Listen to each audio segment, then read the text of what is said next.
Hello student, today we are going to discuss a point file handling in C++. File handling in C++. आता file handling, file हा शब्द सगळ्यांना माहित असेल. File म्हणजे काय? फाइलचे डेफिनेशन सांगते पहिल्यांदा. File is a collection of related data. File is the collection of related data stored in a particular area on the disk. बघा आपल्या कॉम्प्युटर मध्ये ठीक आहे काय असते, हार्ड डिस्क, फ्लॉपी डिस्क अशा टाइपच्या डिस्क असतात. व्हिडिओ ऑफ करायचे आहेत सगळ्यांनी. आपल्या कॉम्प्युटर मध्ये काय असतं, हार्ड डिस्क, फ्लॉपी डिस्क अशा टाइपच्या डिस्क असतात. कशासाठी या डिस्क यूज करतो आपण? डेटा स्टोअर करण्यासाठी. बरोबर आहे. डिस्क, हार्ड डिस्क किंवा फ्लॉपी डिस्क का यूज कशासाठी करतो आपण? डेटा, कॉम्प्युटर मधला डेटा स्टोअर करण्यासाठी. बरोबर आहे. मग आता फाइल म्हणजे काय? की file is a collection of related data. Related data जो काही डेटा आहे तो आपण काय करतो, एका फाइलच्या रूपामध्ये स्टोअर करतो कॉम्प्युटर मध्ये. ठीक आहे. मग ही फाइल कुठे स्टोअर केली जाते? तर कॉम्प्युटर मध्ये हार्ड डिस्क मध्ये ही फाइल आपली स्टोअर केली जाते. हार्ड डिस्क मध्ये एका पर्टिक्युलर लोकेशनला ही आपली फाइल स्टोअर होते. या फाइल मध्ये आपला काय असतो? डेटा असतो. आता वेगवेगळ्या पद्धतीच्या फाइल असतात माहितीये. कुणाचा काही वेगळ्या म्युझिक असेल, सॉंग्स ठेवलेले असतील, पिक्चर्स ठेवलेले असतील, अशा वेगवेगळ्या प्रकारच्या फाइल्स असतात. कुणाचा काही पर्सनल डेटा असतो. अशा वेगवेगळ्या प्रकारच्या फाइल आपल्या कॉम्प्युटरमध्ये स्टोअर असतात. ठीक आहे. मग आता सगळ्यांना फाइल म्हणजे काय माहित आहे की कॉम्प्युटरमध्ये आपण काय करतो, कोणता पण डेटा आपल्या फाइलच्या रूपामध्ये स्टोअर करतो की आपल्याला पटकन सापडावा की फाइल मध्ये आहे डेटा, तर पटकन ओपन केली, डेटा बघितला. मग आता फाइल हँडलिंग म्हणजे काय? तर आज फाइल हँडलिंग इन C++ आणि त्या फाइल हँडलिंग इन C++ त्या पॉइंट मधला फर्स्ट पॉइंट आहे file and streams. File and streams. फाइलची डेफिनेशन सांगितलेली आहे तुम्हाला. File is a collection of related data stored in a particular area on a disk. आपल्या हार्ड डिस्क किंवा floppy disk वरती कोणत्या पण एका लोकेशनला ही फाइल स्टोअर केली जाते किंवा स्टोअर होते. आता फाइल हँडलिंग काय आहे बघा, डेफिनेशन बघा पहिल्यांदा फाइल हँडलिंगची. File handling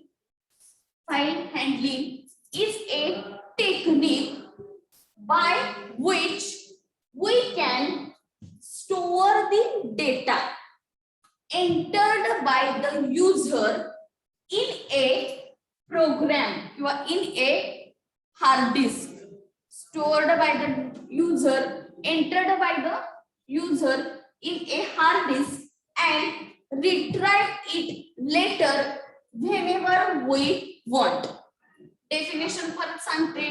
File handling is a technique by which we can store the data. कुठला डेटा स्टोअर करता? Entered by the user. युजरने एंटर केलेला, entered by the user in a hard disk. Hard disk मध्ये जो data आहे तो store करायचं काम करता हार्ड डिस्क वरती. And retrieve it later whenever we want. Retrieve म्हणजे काय? परत करणं. जेव्हा तुम्हाला पाहिजे तेव्हा ते तो डेटा परत करतं. काय कोण परत करतं? तर फाइल हँडलिंग ही टेक्निक. सिंपल फाइल हँडलिंग काय टेक्निक आहे सांगते. डेटा तुमचा प्रोग्राम मधला, आपण आपले C++ चे सगळे प्रोग्राम्स बघितलेले आहेत आतापर्यंत. ठीक आहे. C++ प्रोग्रामिंग मधला हा लास्टचा पॉइंट आहे फाइल हँडलिंग. मग आपण C++ चे प्रोग्राम सगळे बघितलेले आहेत आतापर्यंत. तो जो डेटा आहे प्रोग्राम मधला डेटा, कुठला डेटा? प्रोग्राम मधला डेटा. तो आपला टेम्पररी मेमरी मध्ये डेटा स्टोअर होतो, परमनंट स्टोअर होत नाही. ठीक आहे. मला सगळ्यांनी सांगा आता तुम्ही की आपण प्रोग्राम C++ चे बघितलेले आहेत. ठीक आहे. मग जो प्रोग्राम आपण बघितलेला आहे त्याचं जे आउटपुट असतं, 11वीला सुद्धा तुम्ही बघितले प्रोग्राम C++ चे केलेले आहेत की एंटर ए नंबर किंवा एंटर द नंबर इज किंवा 2 नंबरची ऍडिशन करायचं असू देत प्रोग्राम, बरोबर आहे. मग ह्या प्रोग्रामचं जे आउटपुट आहे, मी प्रोग्राम म्हणत नाही, प्रोग्राम सेव्ह होतो तुमच्या कशामध्ये, टर्बो C++ सॉफ्टवेअर आहे, त्यामध्ये तुमचं काय होतं, प्रोग्राम तुम्ही सेव्ह करता. काय नाव देता प्रोग्राम सेव्ह करताना, आठवतंय का? प्रोग्राम सेव्ह करताना काय नाव देता? समजा ऍडिशनचा असेल तर ऍडिशन पुढे काय एक्सटेन्शन देता? प्रोग्राम सेव्ह करता काय करता? प्रोग्राम सेव्ह करताना सांगा पटकन, आठवतंय का? C++ चे प्रोग्राम सेव्ह करता काय करता? सेव्ह करताना टाइप केलेले आहेत सगळ्यांनी? नाही काय नाही? प्रोग्राम काय सेव्ह केले नाहीत का 11वीला? C++ चे प्रोग्राम केलेले आहेत. हा केलाय. मग कसा सेव्ह केलाय प्रोग्राम? C++ चा प्रोग्राम टर्बो C++ सॉफ्टवेअर मध्ये टाइप केलेला आहे तुम्ही आणि तो सेव्ह केलेला आहे. सेव्ह करताना काय केलेलं आहे? सेव्ह ऍज करताना नाव काय देता त्याला? समजा ऍडिशनचा प्रोग्राम असेल तर add.cpp असा केलेला आहे का सेव्ह? हा .cpp जे काही तुमचं असेल ते, म्हणजे कोणतं पण नाव आणि पुढे काय देता? .cpp एक्सटेन्शन देता. ठीक आहे. मग अशा नावाने तुम्ही प्रोग्राम सेव्ह केलेला आहे. हा झाला तुमचा प्रोग्राम सेव्ह झाला. पण प्रोग्रामचं जे आउटपुट आहे, मी काय म्हणते, प्रोग्रामचं जे आउटपुट आहे, जे एंटर करता व्हॅल्यू ऍक्च्युअल युजर तुम्ही, ती सेव्ह करता का कुठे? म्हणजे समजा ऍडिशनचा प्रोग्राम असेल तर पहिल्यांदा तुम्हाला काय दिसतं? एंटर मेसेज येतो, एंटर ए फर्स्ट नंबर. मग तुम्ही एक नंबर एंटर करता, समजा 5 एंटर केला. Next enter a second number, समजा तुम्ही 4 नंबर एंटर केला. आणि लास्टला तुमचं काय असतंय? Addition is. किती येणार ऍडिशन? 9 येणार. बरोबर आहे. हे तुमचं काय झालं? प्रोग्रामचं आउटपुट झालं. बरोबर आहे. हे जे आउटपुट आहे प्रोग्रामचं, ते कुठं तुमचं स्टोअर होतं का, सेव्ह होतं का? की मला ते प्रोग्रामचं आउटपुट परत ओपन करून हा डेटा बघायचा आहे. परत हा समजा तुम्ही ऍडिशनचा प्रोग्राम परत ओपन केला तर परत तुम्हाला काय मेसेज येणार? Enter a first number. पण त्यावेळेला परत दुसरा नंबर एंटर करणार तुम्ही. प्रत्येक वेळेला 5च नंबर येतो का? नाही. एंटर ए फर्स्ट नंबर, परत नंबर एंटर करणार दुसरा कोणता पण. परत ज्या ज्या वेळेला प्रोग्राम रन कराल त्यावेळेला आउटपुट तुमचं काय होतं? चेंज होत जातं. तुम्ही काय करणार? प्रत्येक वेळेला वेगवेगळे नंबर्स देणार. पण जे हे तुम्ही आउटपुट देताय ते कुठे स्टोअर होतं का तुमच्या प्रोग्रामचं? हे सांगा मला. की तुम्हाला हे मी आउटपुट दिलेलं आहे ते बघता येतं का? प्रोग्रामचं आउटपुट म्हणते, प्रोग्राम नाही. प्रोग्राम बघता येतोय पण आउटपुट कुठं स्टोअर होतं?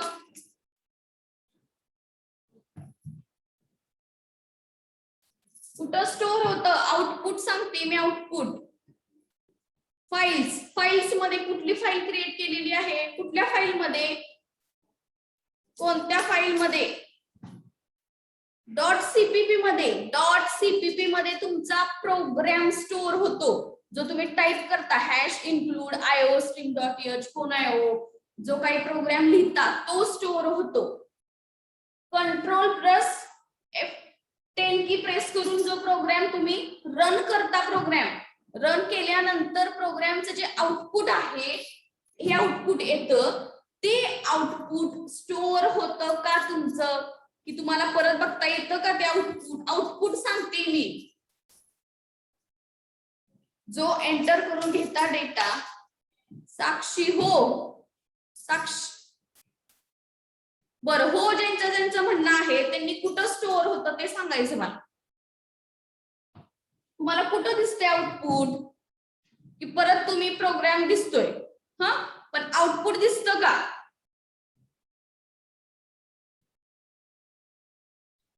सिद्धी बरोबर आहे. नाही होत स्टोअर. आउटपुट तुमचं दिसत नाही, फक्त प्रोग्राम दिसतो जो तुम्ही हे केलाय, तो टाइप केलेला. पण आउटपुट सांगते मी, प्रोग्रामचं आउटपुट दिसत नाही किंवा स्टोअर होत नाही. परत प्रोग्राम रन केला की परत तुम्हाला परत फर्स्ट नंबर, परत एखादा नंबर टाकावा लागतो, परत सेकंड नंबर विचारणार, परत नंबर टाकावा लागतो आणि मग तुमचा ऍडिशनचा मेसेज येतो. असं प्रत्येक वेळेला जेव्हा जेव्हा रन कराल त्यावेळेला नवीन तुम्हाला नंबर एंटर करावा लागतो. पण पहिल्यांदाच नंबर टाकलाय किंवा दर वेळेला जो टाकत जाल तो स्टोअर होतो का आपला, होतो का? पटकन सांगायचं, आउटपुट स्टोअर होतो का?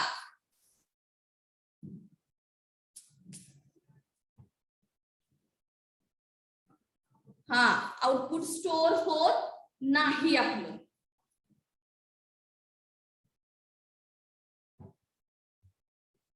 ठीक आहे, कळालं मी कशाबद्दल म्हणते ते? सगळ्यांना आउटपुट बद्दल म्हणते. ठीक आहे, मग हे जे प्रोग्रामचं आउटपुट आहे ते आपल्याला स्टोअर करायचं असेल टेम्पररी मेमरीतून परमनंट मेमरीमध्ये, त्यासाठी ही फाईल हँडलिंग ही कन्सेप्ट यूज केली जाते. फाईल हँडलिंग कन्सेप्ट कशासाठी यूज केली जाते कळालं? आपला जो प्रोग्राम आहे C++ मधला, त्या प्रोग्रामचं जे आउटपुट आहे, जो काही डेटा तुम्ही एंटर कराल तो टेम्पररी मेमरी म्हणजे प्रोग्राम मध्ये रन करता तेव्हा टेम्पररी स्टोअर होतं. पण मला ते आउटपुट परमनंट स्टोअर करायचं आहे, तर त्यासाठी ही फाईल हँडलिंग ही कन्सेप्ट यूज केली जाते. कशासाठी यूज करायचं फाईल हँडलिंग समजलं का? काय यूज आहे समजलं का सगळ्यांना? फाईल हँडलिंग कन्सेप्टचा यूज समजला का?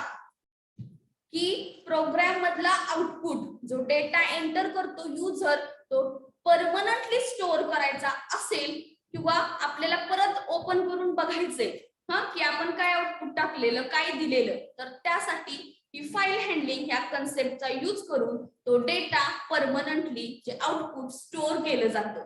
कशाच्या थ्रू स्टोअर केलं जातं? तर फाईलच्या रूपामध्ये तो डेटा स्टोअर केला जातो. आता तो फाईलच्या रूपामध्ये कसा स्टोअर करायचा, कसा कसा केला जातो ती पुढे आहे. पण फाईल हँडलिंग तुम्हाला समजलं की काय कन्सेप्ट आहे, की एक्झॅक्ट कशासाठी यूज करायचं फाईल हँडलिंग, की is a technique by which we can store the data store करण्यासाठी. पण कोणता? युजरने एंटर केलेला, entered by the user in a hard disk. तो डेटा हार्ड डिस्क मध्ये स्टोअर करायचा आणि retrieve it later whenever we want. Retrieve म्हणजे परत तुम्हाला पाहिजे तो डेटा तेव्हा तुम्ही तो डेटा बघू शकता किंवा परत प्रोग्राम मध्ये आणू शकता. समजलं इथपर्यंत सगळ्यांना? फाईल हँडलिंग काय कन्सेप्ट आहे? टेम्पररी मेमरीतून डेटा परमनंट मेमरीत स्टोअर होतो.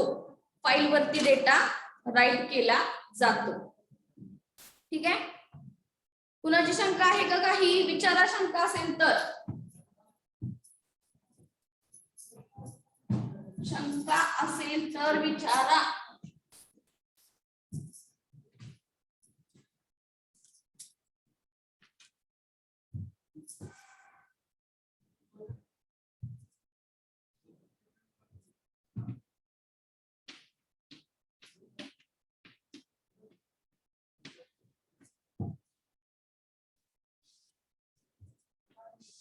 शंका असेल तर विचारा. कुणाची काय शंका आहे का? फाईल हँडलिंग कन्सेप्ट कशासाठी यूज केली जाते समजलं का?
ठीक आहे, कुणाची काय शंका आहे का? नाही. नेक्स्ट क्वेश्चन आहे file handling in C plus plus मधला आपण फाईल अँड स्ट्रीम्स हा पॉइंट बघतोय. त्यामधलं फाईल्स बघितलेला आहे, डेफिनेशन, फाईल हँडलिंगची डेफिनेशन बघितलेली आहे. आता नेक्स्ट पॉइंट आहे स्ट्रीम्स, तो बघतोय.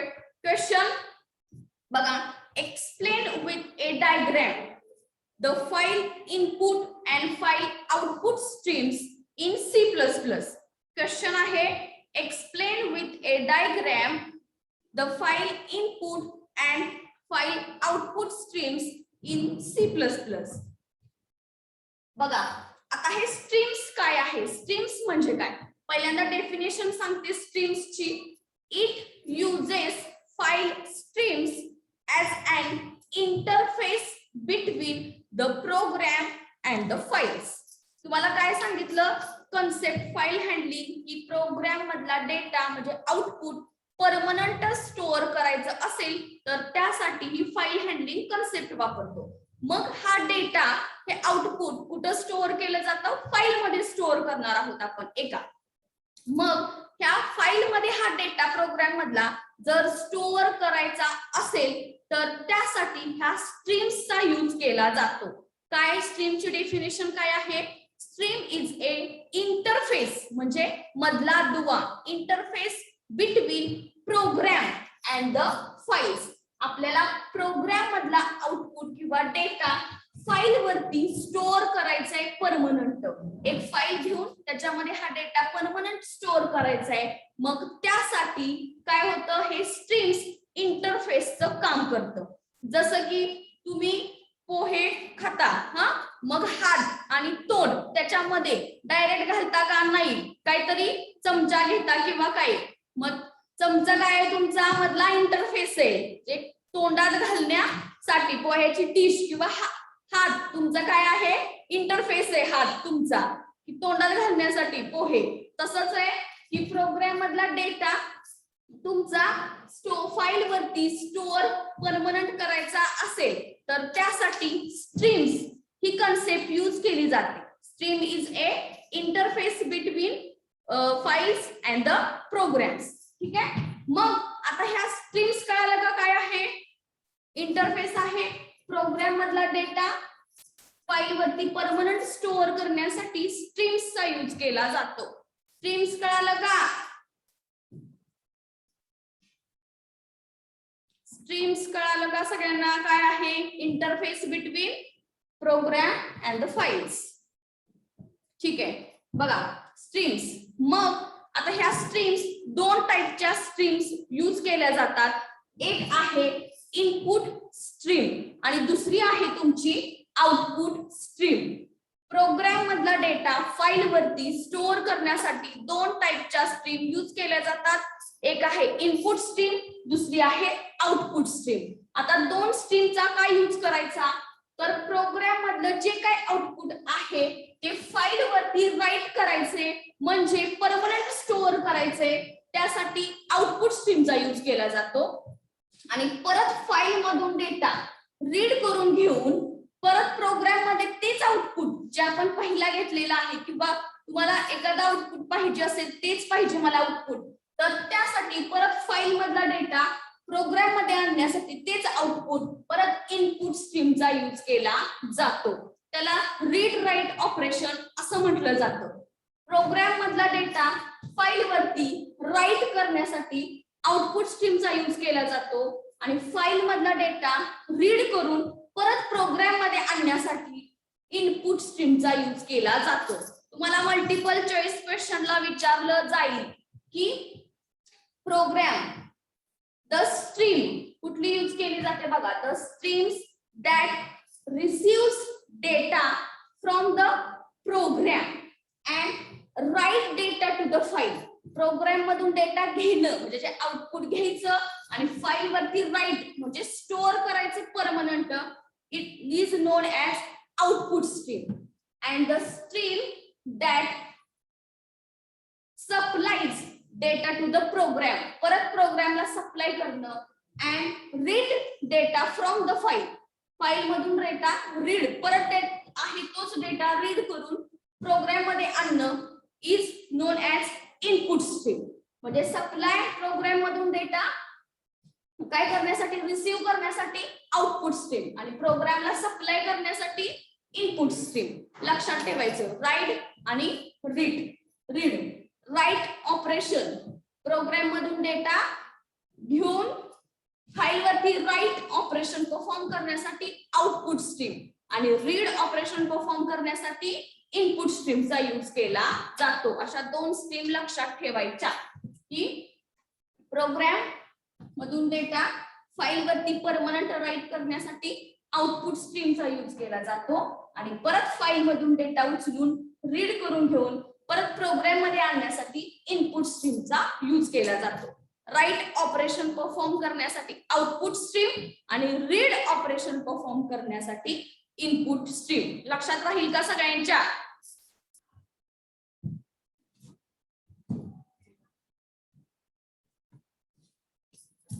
लक्षात राहील का सगळ्यांच्या?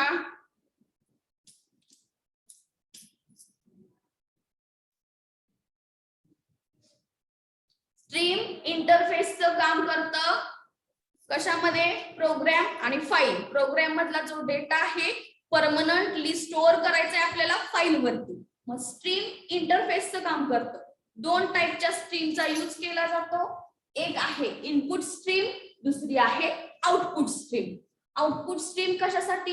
प्रोग्राम मधलं जे काही तुमचं आउटपुट इथे लिहिलंय डेटा आउटपुट जे काही तुमचं असेल ते फाईल वरती परमनंट स्टोअर करणं त्याला म्हणायचं राईट ऑपरेशन. ते राईट करण्यासाठी आउटपुट स्ट्रीमचा यूज केला जातो. आणि परत मला फाईल वरचं जे आउटपुट आहे जे आपण परमनंट फाईल वरती स्टोअर केले मला तेच आउटपुट प्रोग्राम मध्ये परत पाहिजे, परत तेच बघायचंय किंवा परत पाहिजे, तर त्यासाठी फाईल मधून डेटा रीड करून घेतं त्याला रीड ऑपरेशन म्हणायचं. कशात घेऊन प्रोग्राम मध्ये आणलं जातं त्याला म्हणायचं. त्याच्यात कशाच्या थ्रू केलं जातं? इनपुट स्ट्रीमच्या थ्रू केलं जातं. राईट साठी आउटपुट स्ट्रीम, रीड करून घेण्यासाठी इनपुट स्ट्रीम. समजलंय का इथपर्यंत सगळ्यांना?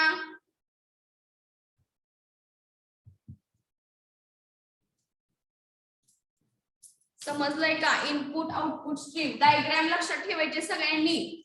डायग्राम वाटल्यास काढून घ्या.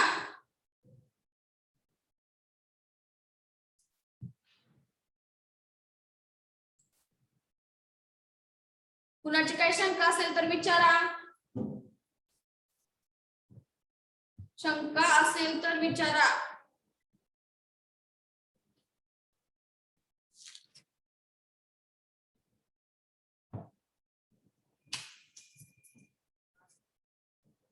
डायग्राम काढायची आहे. Explain diagram with file input and output stream. Stream is a sequence of a bytes of data. Program मधून डेटा फाईल वरती कशाच्या थ्रू राईट केला जातो? कुठला स्ट्रीम यूज करायचा त्यासाठी? आउटपुट का इनपुट स्ट्रीम? सांगा लवकर. प्रोग्राम मधला डेटा फाईल वरती राईट करण्यासाठी कोणती स्ट्रीम यूज करायची? मल्टिपल चॉईसला विचारतील.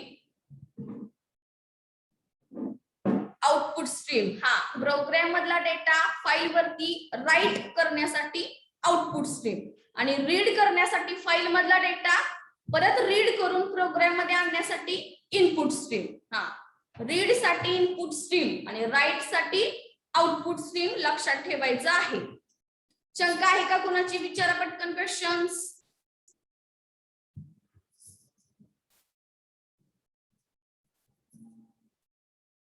आहे का कुणाची शंका? नोट्स मिळतील सगळ्यांना. चॅप्टर संपल्यानंतर नोट्स मिळतील.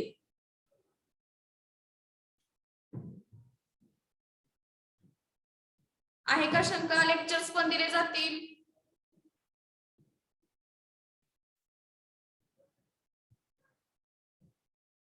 ऑल चॅप्टरच्या नोट्स नाहीत मिळणार. जेवढे जसे जसे चॅप्टर होतील तशा तुम्हाला नोट्स प्रोव्हाइड केल्या जातील. ठीक आहे. Then stop here.